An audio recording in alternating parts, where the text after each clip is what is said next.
అందరికీ జై శ్రీరామ్. మనం ఈరోజు వసంత పంచమి అంటే ఏమిటి, ఈ వసంత పంచమి రోజున ఏ దేవతను పూజించాలి, ఈ వీడియోలో తెలుసుకుందాం. వసంత పంచమి మాఘశుద్ధ పంచమి నాడు జరుపుకుంటారు. దీనిని శ్రీ పంచమి అని, మదన పంచమి అని కూడా అంటారు. ఈ పండుగ యావత్ భారతదేశంలో విశేషంగా జరుపుకుంటారు. ఈ రోజున సరస్వతీదేవికి పూజ చేయవలెను. రతి మన్మధులను పూజించి మహోత్సవమునరించవలనని, దానములు చేయవలనని, దీని వలన మాధవుడు అంటే వసంతుడు సంతోషించునని నిర్ణయామృతాకారుడు తెలిపెను. అందువలన దీన్ని వసంతోత్సవము అని కూడా అంటారు. మాఘశుద్ధ పంచమి నాడు వసంత ఋతువు ప్రారంభమగుడు. ఈనాడు విష్ణువును పూజించవలను.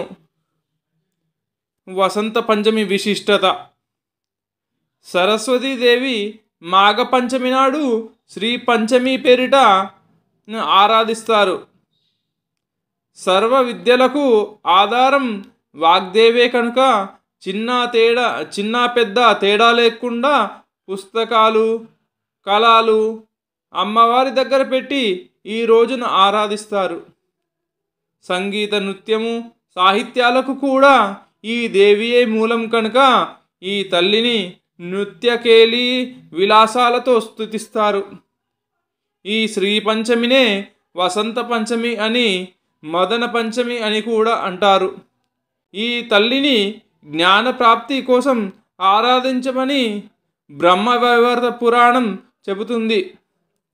శ్రీ పంచమి నాడు సరస్వతిని ఆరాధించే విధి విధానాలను నారదునకు శ్రీమన్నారాయణుడు వివరించినట్లు దేవి భాగవతం చెబుతుంది.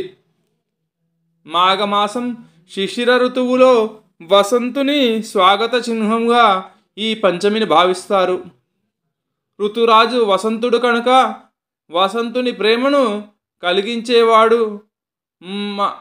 మదనుడు కనుక మదనుణ్ణి అనురాగవల్లి అయిన రతీదేవిని ఆరాధన చేయడం కూడా శ్రీ పంచమి నాడే కనబడుతుంది. వీరి ముగ్గురిని పూజించడం వలన వ్యక్తుల మధ్య ప్రేమాభిమానాలు కలుగుతాయి.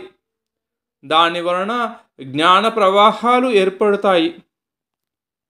ఈ వసంత పంచమి లేదా శ్రీ పంచమిని విద్యారంభ దినంగా భావిస్తారు. మన తెలంగాణ రాష్ట్రంలోని బాసర క్షేత్రంలోనూ ఇతర సరస్వతి దేవాలయాల్లో ఈ శ్రీ పంచమి నాడు పిల్లలకు అక్షరాభ్యాసాలు చేయిస్తారు. ఈ పండుగ ఉత్తర భారతదేశంలో విశేషంగా జరుపుకుంటారు. అమ్మ దగ్గర అక్షరాభ్యాసం చేయిస్తే పిల్లలు జ్ఞానరాశులు అవుతారు. సరస్వతి ఆరాధన వల్ల వాక్శుద్ధి కలుగుతుంది. అమ్మ కరుణతో సద్బుద్ధిని పొందుతారు.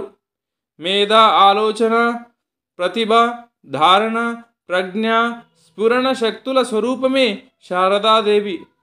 అందుకే ఈ దేవిని శివానుజ అని పిలుస్తారు. శరన్నవరాత్రులలో మూలా నక్షత్రం రోజున సరస్వతి రూపంలో దుర్గాదేవిని ఆరాధించినప్పటికీ మాఘమాసంలో పంచమి తిథి నాట సరస్వతీదేవికి ప్రత్యేక ఆరాధనలు, విశేష పూజలు చేస్తారు. చంద్రికా చంద్రవదన తీవ్ర మహాభద్ర మహాబల భోగద భారతీ భామ గోవింద గోమతి శివ అని ప్రతిరోజు కానీ, పంచమి నాడు, సప్తమి తిథులలో కానీ, సరస్వతి జన్మ నక్షత్రం రోజు కానీ పూజించిన వారికి ఆ తల్లి కరుణా కటాక్షాలు పుష్కలంగా లభిస్తాయి. అహింసకు అధినాయిక సరస్వతీదేవి. సరహ అంటే కాంతి, కాంతినిచ్చేది కనుక సరస్వతి అయింది. అజ్ఞాన తిమిరాంధకారాన్ని దూరం చేసి విజ్ఞాన కాంతి కిరణ పుంజాన్ని వెదజల్లే దేవత సరస్వతి. ఈ అహింసామూర్తి తెల్లని పద్మములో ఆసీనురాలై వీణ, పుస్తకం, జపమాల, అభయముద్రలను ధరించి ఉంటుంది. అహింసామూర్తి కనుకనే ఈ తల్లి చేతిలో ఎటువంటి ఆయుధాలు ఉండవు. జ్ఞానకాంతిని పొందిన వారికి ఆయుధాలు అవసరం ఏమీ ఉండవు కదా. ఈ తల్లిని తెల్లని పువ్వులతోనూ శ్వేత వస్త్రాలతోనూ శ్రీగంధముతోనూ అలంకరిస్తారు. పచ్చని వస్త్రాలను లేక తెల్లని వస్త్రాలను ధరించి తెల్లని పూలతో అర్చనాదులు చేసి క్షీరన్నాన్ని, నేతితో కూడిన వంటకాలను, నారీకేలము, అరటి పండ్లను, చెరుకును నివేదన చేస్తారు. ఆ తల్లి చల్లని చూపులలో అపార విజ్ఞాన రాశిని పొందవచ్చు.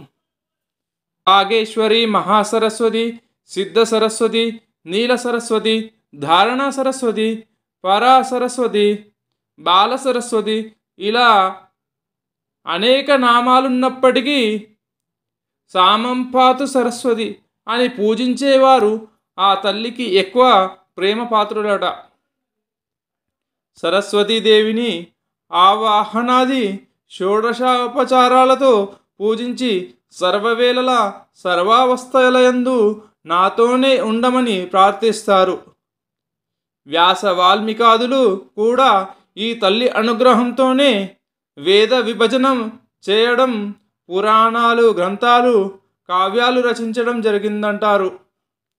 పూర్వం అశ్వలాయనుడు, ఆదిశంకరాచార్యులు కూడా ఈ తల్లిని ఆరాధించి ఉన్నారు.